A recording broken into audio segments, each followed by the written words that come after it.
à nous aussi porter notre croix et surmonter les souffrances que nous pouvons avoir dans notre vie, parce que tous, nous avons plus ou moins de différentes manières à souffrir.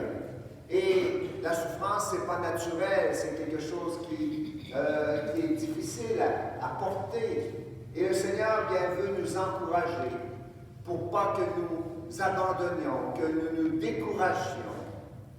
Et justement, le Seigneur a une bonne nouvelle aujourd'hui pour chacun de nous qui souffrons, qui avons des difficultés dans la vie.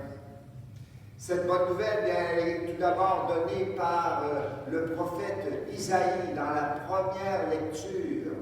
Je vous lis ce qu'il nous dit. « Ne faites plus mémoire des événements passés. Ne songez plus aux choses d'autrefois. Voici que je fais une chose nouvelle. Elle germe déjà. Ne la voyez-vous pas? » Alors la première chose que Isaïe nous dit, c'est qu'il faut cesser d'être hypnotisé par notre passé, par nos souffrances passées. Il faut tourner la page, frères et sœurs, car on se fait du mal inutilement à vouloir continuellement ressasser les mêmes préoccupations, les mêmes souffrances que nous avons pu vivre dans notre passé. Et non seulement il faut cesser de regarder le passé, mais il faut regarder le présent. Parce que c'est là que Dieu nous parle. C'est là, dans notre présent, que Dieu veut nous dire quelque chose de très important pour notre bonheur. C'est qu'il prépare justement. Cette bonne nouvelle, c'est que notre souffrance, elle a un remède. Et quel est ce remède? C'est la miséricorde de Dieu, qui peut transformer nos souffrances en paix et en vie éternelle. Et alors, bien justement, le Seigneur nous invite à avoir la confiance dans l'avenir, ne pas nous préoccuper de demain. Comme disait Saint Paul dans la deuxième lecture, il faut balayer tout ce qui est du passé et se lancer justement dans le présent pour pouvoir acquérir la récompense éternelle, le don de l'amour de Dieu.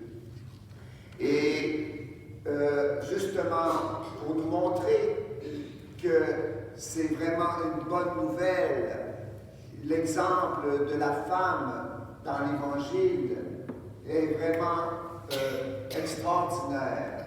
Cette femme, vous savez, on le dit, elle était condamnée à mort parce qu'elle avait été prise en flagrant délit d'adultère. Et la loi du Lévitique était formelle.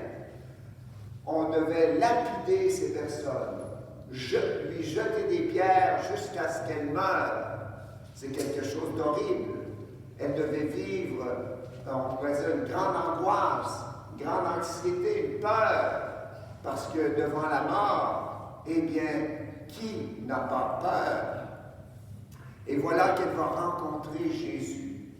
Jésus qui va la sauver de la mort, littéralement. Comment va-t-il faire?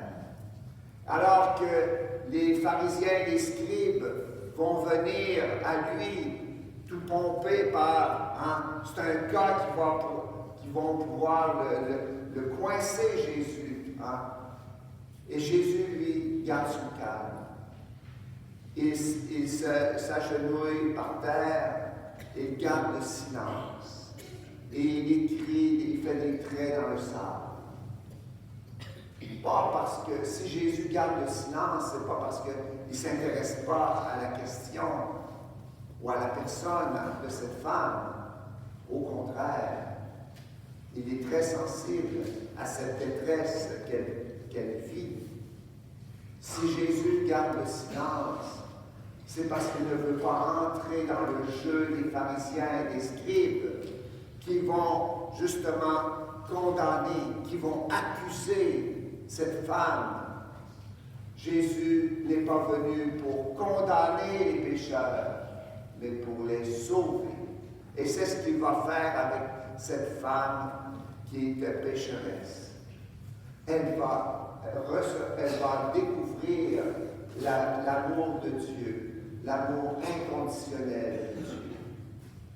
Et justement, si Jésus nous garde le silence, c'est pour que nous inviter à entrer en nous-mêmes et à écouter dans notre cœur, dans le silence, la voix de l'Esprit Saint.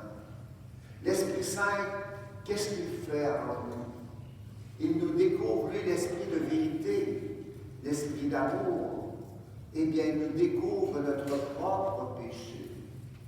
Non pas pour nous lancer dans la culpabilité, que je suis mauvais, je suis pécheur, je suis mal. Non. L'Esprit Saint nous découvre notre péché personnel pour nous lancer dans les bras de la miséricorde de Dieu qui veut pardonner nos péchés pour nous libérer du mal et nous donner la paix, la véritable paix qui vient de Dieu. Et vous savez, dans mon service pastoral, ça fait déjà 40 ans passés que je suis prêtre, j'ai eu différentes belles expériences qui m'ont montré comment l'Esprit Saint peut faire des miracles. Je vous raconte un fait. Un jour, une dame elle était hors d'elle-même. Elle était vraiment en colère, une colère qui ne pouvait pas se nommer tellement. Et pourquoi était-elle en colère? C'est parce que son mari qu'elle aimait, qu'elle faisait je ne sais pas combien d'années de mariage, eh bien, il est tombé malade, il est allé à l'hôpital, et là, il a été, on pourrait dire, maltraité parce que les médecins ont mal évalué, diagnostiqué son mal, sa maladie, et ils lui ont donné naturellement des mauvais remèdes. Et puis, voilà qu'il est décédé. Et alors, elle en avait contre les médecins, contre l'hôpital qui a couvert les erreurs médicales, etc. Elle était hors d'elle-même. Et alors, voyant que, justement, elle ne pouvait pas réfléchir, je lui ai dit, aimeriez-vous vous confesser? Ça m'est venu comme ça, je pense, inspiré par Dieu. Et alors, elle a accepté. Elle a entré en elle-même, elle a fait une vraie confession, une bonne confession. Elle a vu ses propres péchés, ses propres failles, et ça l'a ouverte à la bonté de Dieu. Ça a été une transformation extraordinaire.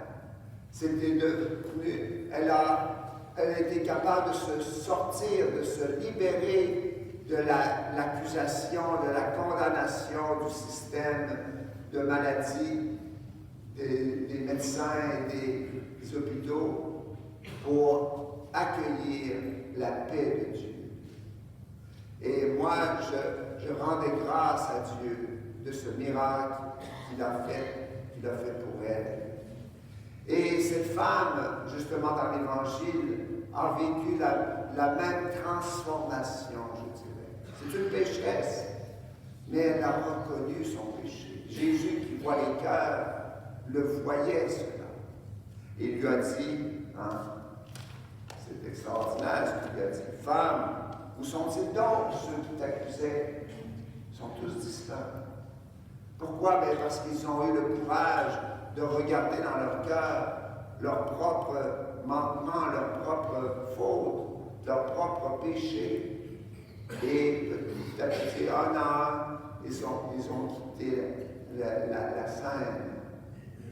Et alors, bien justement, quand on a ce courage de reconnaître nos fautes, nos péchés personnels, eh bien là, le Seigneur nous donne la paix et surtout nous donne la libération de cet esprit du mal. L'accusateur, nous dit l'Évangile, c'est le diable. Il nous emmène à travers l'accusation, la condamnation des autres à nous perdre, à nous perdre de vue et à ne pas accueillir justement la miséricorde de Dieu pour nous. Alors demandons au Seigneur durant cette Eucharistie que nous puissions nous aussi, comme cette femme, reconnaître nos péchés pour pouvoir être libérés de ce mal, pour pouvoir louer le Seigneur de sa bonté, de son amour inconditionnel pour chacun de ses enfants.